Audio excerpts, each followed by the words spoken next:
Many students think कि जब तक वो 25,000 MCQ सॉल्व नहीं कर लेते दे कैन नॉट कम्पीट। जब तक वो डिफरेंट अकेडमीज की प्रैक्टिस बुक्स यूज नहीं कर लेते there preparation can not be complete.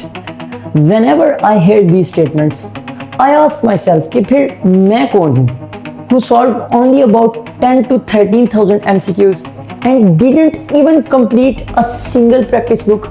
Even मैंने तो अपनी अकेडमी की भी प्रैक्टिस बुक को से इतना कंप्लीट नहीं किया था, कुछ पार्ट किया था कुछ नहीं किया, but still I got 193 marks out of 200 in the first attempt. Am I special?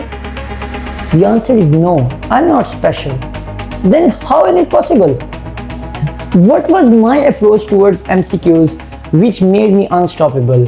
Let's find out. For those who are new to the channel, I am Sheikh Muhammad Ali, a first year MBBS student at King Edward Medical University, and last year I got first position in UHS MD-CAT by securing 193 marks out of 200। और आज मैं आपको बताने जा रहा हूँ कि आखिर वो कौन से दो मेथड्स थे जिनके थ्रू मैं अपने MCQs को सॉल्व किया करता था। तो मैंने बेसिकली अपने MCQ सॉल्विंग पैटर्न को दो पार्ट्स में डिवाइड किया हुआ है। एक तरीका है जो चैप्टर वाइज टेस्ट्स में मैं अडॉप्ट किया करता था और दूसरा तरीका है FLPs में मैं जो अडॉप्ट किया करता था। I can say that I divide MCQ solving into chapter wise tests and FLPs। तो पहले मैं आपको बताऊंगा कि मैं चैप्टर वाइज टेस्ट में किस तरह MCQs को सॉल्व किया करता था और उसके बाद फिर हम FLPs की तरफ चलते हैं। इन chapter wise tests time was never the first priority. First priority ये थी कि मुझे MCQ का कॉन्सेप्ट समझ आ जाए और कोई ऐसा कॉन्सेप्ट ना बचे जो MCQ में अप्लाई हो सकता हो और मुझे उसकी पहचान ना हो। ठीक है, एक MCQ करने में मुझे चाहे जितना मर्जी टाइम लग रहा होता था, आई डिडंट केयर। चाहे मेरा पेपर टाइम पे कंप्लीट हो ना हो, आई डिडंट केयर, बिकॉज मुझे उसके मार्क्स नहीं मिलना थे, बल्कि उस टेस्ट का मकसद ये था कि मेरे कॉन्सेप्ट्स क्लियर हो सकें। ठीक है, जो पेपर रह जाता था उसको मैं ब्रेक में कर लिया करता था या मैं किसी ना किसी तरीके उसको डिस्कशन से पहले कंप्लीट कर लिया करता था। बट जो MCQ मुझे मुश्किल लग रहा होता था मैं उसको इतना टाइम दे दिया करता था, इतना टाइम दे दिया करता था कि वो मेरे माइंड में पक्का हो जाता है कि हाँ ये वाला मुश्किल MCQ। एंड अनदर थिंग, आपके पास समझ लें लिस्ट है 1 2 3 4 5 आगे MCQ आगे जा रहे हैं। फोर्थ MCQ मुझे मुश्किल लगे, मैं उसके ऊपर 1 2 3 4 5 6 7 इस तरह में इतनी ज्यादा टिक्स लगा लिया करता था। You know why? बिकॉज जब डिस्कशन का टाइम आए और टीचर डिस्कशन करा रहे हो तो हो सकता है बंदे का ध्यान आगे पीछे कहीं हो रहा हो, बाज़ औक़ात कोई MCQ मिस हो जाता है या डिफरेंट बातें हो जाती हैं, बंदा ध्यान नहीं दे पाता या अच्छे से समझ नहीं पाता। तो मुझे पता होता था कि ये वाला पर्टिकुलर MCQ है जिसकी डिस्कशन में भी सर को उस टाइम तक आगे नहीं जाने देना जब तक मुझे समझ नहीं आ जाती। यानी मैं टेस्ट को देखता था और उसके अंदर से ढूंढता था कि ये पॉइंट था टेस्ट में जिसके लिए मैंने टेस्ट को सॉल्व किया था।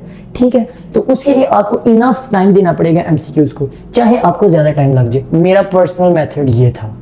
अब इस मेथड का एक ड्रॉबैक है कि मेरा कभी भी स्टेप के टेस्ट में पेपर टाइम पर कंप्लीट नहीं हुआ था और 144 मार्क्स में से मैं तकरीबन 100 मार्क्स का पेपर 110 90 इतनी रेंज में MCQs को सॉल्व कर पाता था, बाकी मैं ब्रेक में बैठ के किया करता था। बहरहाल जब एक चैप्टर के 2 टेस्ट मैं कर लेता था तो मैं फिर गारंटी से कह लेता था कि ये चैप्टर्स अब मुझे तैयार हो गए हैं।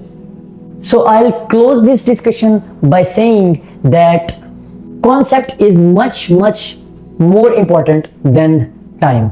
यानी अगर आप जल्दी पेपर करने की सोच रखते हुए जो मुश्किल MCQ है उसको स्किप करते जाएंगे या उसको इनफ टाइम नहीं देंगे, आई मीन टू से आप अपने वीक पॉइंट को इनफ टाइम नहीं देंगे, then how would you transform it into your strong point? That weak point will remain your weak point और आप अगले चैप्टर पे चले जाएंगे और पिछले चैप्टर के वीक पॉइंट को स्ट्रांग में कन्वर्ट ही नहीं कर पाएंगे और MD-CAT आ जाएगा और वहां पर भी वो आपका वीक ही होगा। ठीक है, तो बजाय इसके कि तेजी आगे दौड़ और पीछे छोड़, ये वाला कॉन्सेप्ट अप्लाई नहीं करना, आपने हर चीज को इनफ टाइम देना है। ठीक हो गया? But the story doesn't and here. अब एक MCQ था जिसकी आपको समझ नहीं आ रही थी और आपने उसकी डिस्कशन सुनी और आपको उसकी समझ आ गई। इसका मतलब ये नहीं है कि वो आपको हमेशा याद रहेगा, आपने उस जो समझ आई है ना उसको भी सेव करना है। अगर मैं अपनी बात बताऊं तो मैं एक चैप्टर के टेस्ट में अगर मेरे 2 3 4 या 5 जितने भी MCQ मुझे मुश्किल लगते होते थे और डिस्कशन के बाद मुझे उनकी समझ आया करती थी, उन सबको मैं सेपरेट कर लेता था और अपने नोट्स में चैप्टर के जो नोट्स बनाए होते हैं उनके एंड पे मैंने स्पेस छोड़ी होती थी, वहां पर मैं वो सारे MCQ वाले पॉइंट्स लिख लिया करता था।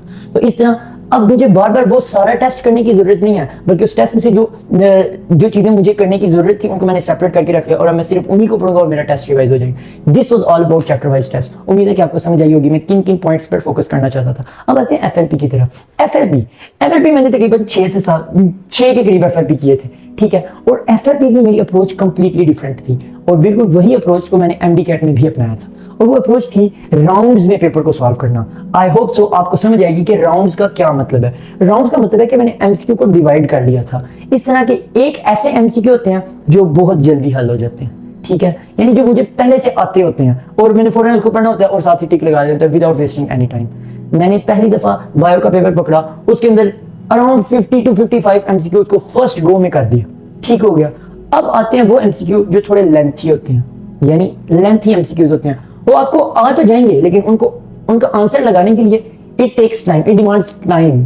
तकरीबन आपको 1 मिनट लग जाएगा उस एमसीक्यू को सॉल्व करने में, वगैरह वगैरह, ठीक हो गया। अब दूसरे राउंड में मैंने उन एमसीक्यूज को करना है, यानी मैं ये कहना चाह रहा हूँ कि फर्स्ट राउंड में मैंने वो एमसीक्यू किए थे जो मुझे आते थे और साथ में छोटे भी थे। मैंने उनको छोड़ दिया था जो मुझे आते थे लेकिन लेंथी थे, ठीक है, वो मैंने उनको छोड़ दिया था और साथ में उनको भी छोड़ दिया जो मुझे नहीं आते थे, उनको तो छोड़ना ही है, ऑब्वियस सी बात। अब दूसरे राउंड में मैंने वो सारे एमसीक्यूज कर लिए जो लेंथी थे लेकिन मुझे आते थे। अब आखिरी राउंड रह जाएगा और सिर्फ उसमें वो एमसीक्यूज होने चाहिए जो आपको नहीं आते, ठीक हो गया। एट दिस टाइम आपने जो सब्जेक्ट के लिए जो टाइम अलॉट किया होगा ना, उसमें से मोस्ट प्रोबेबली बहुत सा टाइम बचा होगा। मैं आपको अपनी सब्जेक्ट वाइज टाइम अलॉटमेंट बताता हूँ। दिस वाज द टाइम जो मैंने डिफरेंट सब्जेक्ट्स के लिए रखा हुआ था। मैंने रफली आपको बताया, मे भी कुछ थोड़ा बहुत आगे पीछे हो, बहरहाल आपने अपने हिसाब से इसको रखना है। अब बायोलॉजी के लिए 50 मिनट से जो पहला राउंड था ना वो अराउंड 30 मिनट्स में फिनिश हो गया था और जो दूसरे वाला राउंड था उसको अराउंड 10 मिनट्स लग गए थे और आखिरी राउंड में तकरीबन 3 से 4 एमसीक्यूज थे या 4 से 5 एमसीक्यूज थे जो मुझे नहीं आते थे, ठीक हो गया, और उनके लिए मेरे पास इनफ टाइम बच गया था, तकरीबन 10 मिनट बच गए थे और साथ मुझे कॉन्फिडेंस ये भी था कि अब 64 एमसीक्यूज मेरे ठीक हो चुके हैं। अब मेरे पास 10 मिनट्स हैं और इसमें मैंने वो एमसीक्यूज को सोचना है जो मुझे नहीं आता। तो फिर मैं डिफरेंट पैटर्न से सोचा, समझ आ गई तो लगा दिया, ना समझ आई तो बिस्मिल्लाह पढ़ के लगा दी। बट वहां पर मुझे पता था कि अगर मेरा गलत भी हो जाता है तो मेरे 64 ठीक हो चुके हैं। आई होप सो आपको समझ आई होगी कि मैं क्या कहना चाह रहा हूँ। उस टाइम आपकी फर्स्ट प्रायोरिटी कॉन्सेप्ट को समझना नहीं है, बल्कि उस टाइम आपकी फर्स्ट प्रायोरिटी है टाइम पर पेपर को कंप्लीट करना और पहले से जो कॉन्सेप्ट सीखे हुए हैं उनको अच्छे तरीके से अप्लाई करना। आई होप सो आपको इन दो पैटर्न्स में डिफरेंस समझ आया होगा। In chapter wise test your first priority is not time, in FLPs your first priority is time. In chapter wise test, you need to understand new concepts. In FLPs, you don't need to understand new concepts. हाँ, अगर आप FLP करें कुछ new concept मिल जाता है तो उसको discussion में देख लीजिए। पेपर के अंदर बैठे हुए आपने अपने आप की एक पेस मेंटेन करनी है। एमडी कैट में आपकी एक स्पीड होनी चाहिए और उसके लिए जरूरी है कि आप एफएलपी को उसी तरह सॉल्व करें जिस तरह आपने एमडी कैट सॉल्व करना है। जब मैं एफएलपी सॉल्व करने लगता था तो मैं उस टाइम क्या करता था जब मुझे पता था कि अगले 3.5 आवर में मेरे पास कोई काम नहीं है, सिर्फ मैंने एफएलपी सॉल्व करना है, कोई मुझे डिस्टर्ब नहीं करने वाला, अंदर कोई ब्रेक नहीं लूंगा, मैं फुल एनर्जी के साथ इसी तरह पेपर सॉल्व कर रहा हूँ जिस तरह मैं एमडी कैट सॉल्व कर रहा हूँ। तो फिर मेरी एफएलपी के दौरान इतनी प्रैक्टिस हो गई थी कि मेरा एमडी कैट का पेपर एग्जैक्टली टाइम से थोड़ी देर पहले कंप्लीट हो गया था। आई होप सो कि अभी आपने जो चैप्टर वाइज टेस्ट सॉल्व करना होगे आप उनमें ये ट्रिक अप्लाई करेंगे और फिर जो एफएलपीज आएंगे उनमें आप टाइम को फर्स्ट प्रायोरिटी पे रखेंगे और इंशाल्लाह आप एमडी कैट में बहुत अच्छा स्कोर करेंगे। Good luck for your MD CAT prep. अल्लाह हाफिज।